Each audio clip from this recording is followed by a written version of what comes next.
Hello student, I am Shashibala from Government Polytechnic Badaयूं and today's our topic is spray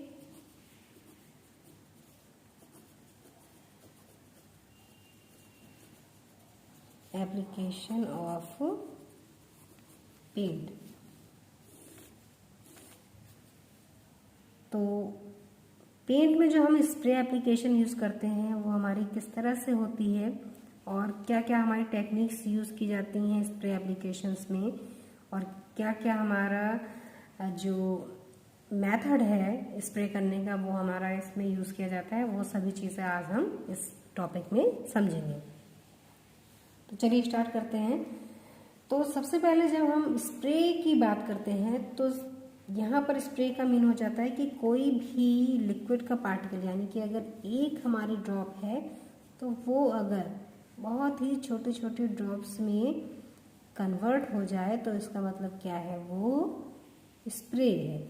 यानी कि अगर एक छोटा वॉल्यूम बहुत बड़े वॉल्यूम में कन्वर्ट हो जाता है तो वो क्या है, हमारा स्प्रे।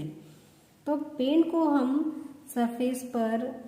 मैनी डिफरेंट वे में अप्लाई कर सकते हैं और सभी मेथड्स का अपना एडवांटेज और अपनी लिमिटेशंस होती हैं। यानी स्प्रे में भी अगर आप डिफरेंट टेक्निक यूज करते हैं तो सभी की अपनी लिमिटेशन होगी, सभी की अपनी एडवांटेजेस होंगे, जिसके बेस पर ही आप उसे डिफरेंट सबस्ट्रेट के लिए यूज कर सकते हैं। ऐसा नहीं है कि एक ही टेक्निक को आप हर तरह के सबस्ट्रेट पर यूज कर सकते हैं।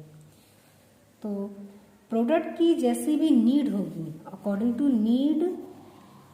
Of product and manufacturing process,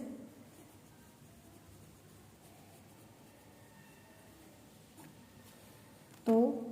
according to need of product और अकॉर्डिंग टू मैन्युफैक्चरिंग प्रोसेस आपको करेक्ट एप्लीकेशन मेथड के बारे में पता चलता है कि यानी कि आपके प्रोडक्ट की क्या नीड है और वो प्रोडक्ट आपका किस तरह से मैन्युफैक्चर्ड हुआ है। तो इन सभी की अगर आपको नॉलेज है तो आप उसके लिए आसानी से करेक्ट एप्लीकेशन मेथड को अप्लाई कर सकते हैं। तो ये बहुत ज़रूरी होता है कि एप्लीकेशन मेथड अगर आपको सही यूज़ करना है तो उसके लिए आपको क्या क्या रिक्वायरमेंट की आवश्यकता होती है। तो चलिए सबसे पहले बात करते हैं कि जो हमारा स्प्रे, मैंने अभी आपको बताया कि किस तरह से फॉर्म होता है, तो इसको फॉर्म करने की टेक्निक्स क्या क्या होती हैं, कैसे किस मेथड से हम इससे फॉर्म कर सकते हैं,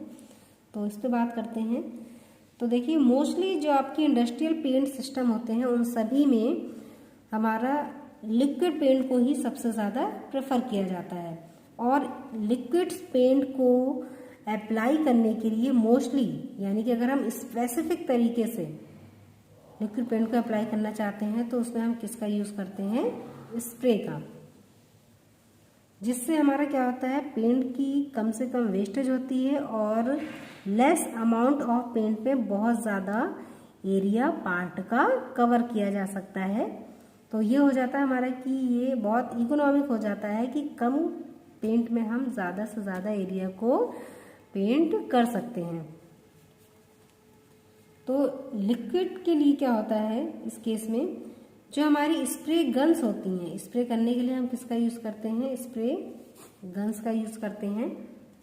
चाहे वो ऑटोमेटेड हो, चाहे फिर वो आपकी स्टेशनरी हो, चाहे वो मूवेबल हो, किसी भी तरह की हो सकती हैं।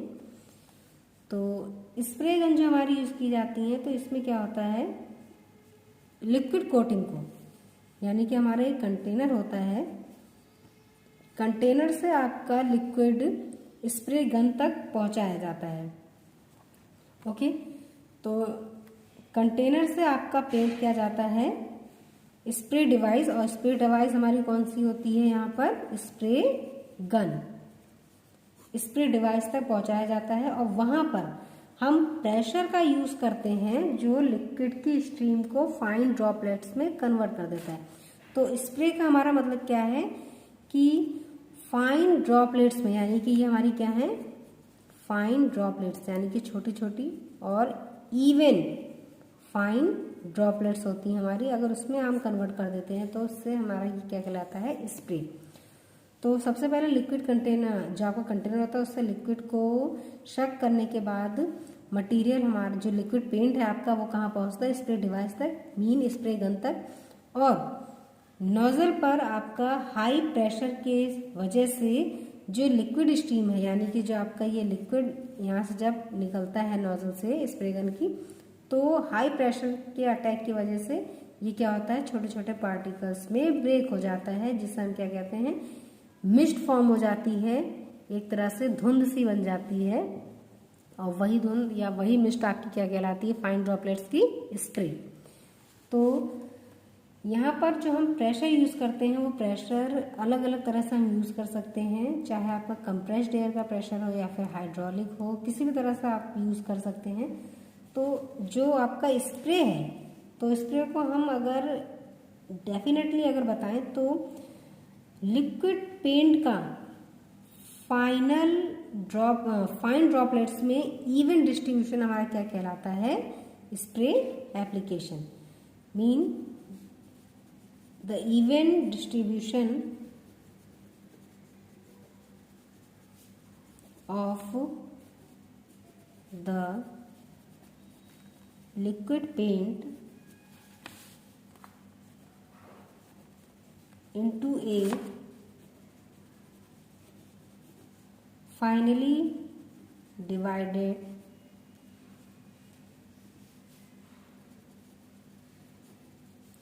mist of droplets।